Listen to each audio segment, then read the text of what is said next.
Samantala, libo-libo na rin ang dumalaw sa Manila South Cemetery. Ang latest sa ulat on the spot ni Darlene Kai. Darlene?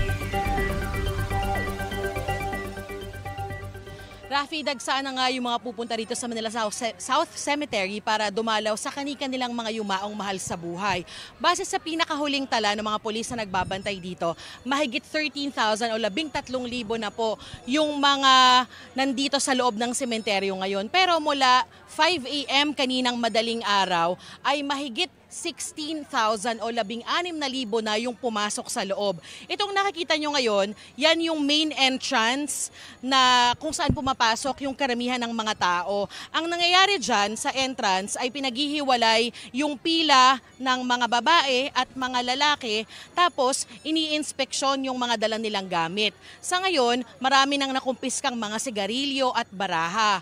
Yung mga vape o e-cigarette, kinukuha rin ng mga pulis. Pero may number namang ibibigay kaya pwedeng i-claim pagkalabas. May ilang walis din na nakumpiska. Bawal na kasing maglinis dito sa sementeryo dahil yung last day ng paglilinis ay noong October 25 pa. Bukod sa mga yan, bawal ding magpasok ng flammable materials, alak, matutulis o matatalim na bagay at pati rin yung mga alagang hayop, bawal din pong isama. Hindi rin pwede ang anumang uri ng sasakyan sa loob, kaya naglalakad lang papasok ang mga dadalaw dito sa sementeryo. Pero malapit dito sa entrance, may wheelchair para sa mga buntis, senior citizen at PWD. May e-vehicles din na pwedeng sakyan ng libre mula entrance papasok sa mga puntod. Bukod dito sa main entrance, may mga metal stairs sa Kalayaan Avenue at sa Metropolitan Avenue.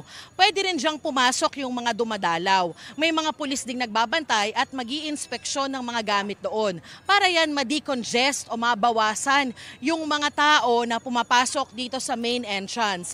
May nakausap kaming ilang dumalaw na may baong pagkain bukod sa dala nilang bulaklak at mga kandila.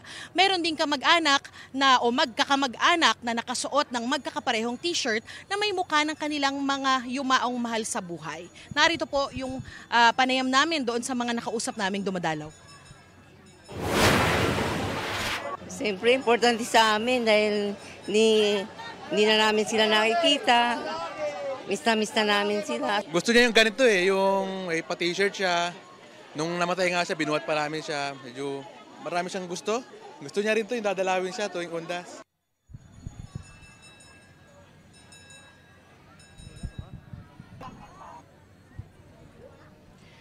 Rafi, sa ngayon ay tirik na tirik yung araw at mainit o maalinsangan yung panahon dito sa Manila South Cemetery. Kaya para po dun sa mga kapuso natin na pupunta pa lang po dito ay siguruhin nyo na magdala kayo ng payong at magdala kayo ng tubig at saka magsuot din kayo ng mga preskong damit. Yan yung latest mula dito sa Manila South Cemetery. Balik sa iyo, Rafi.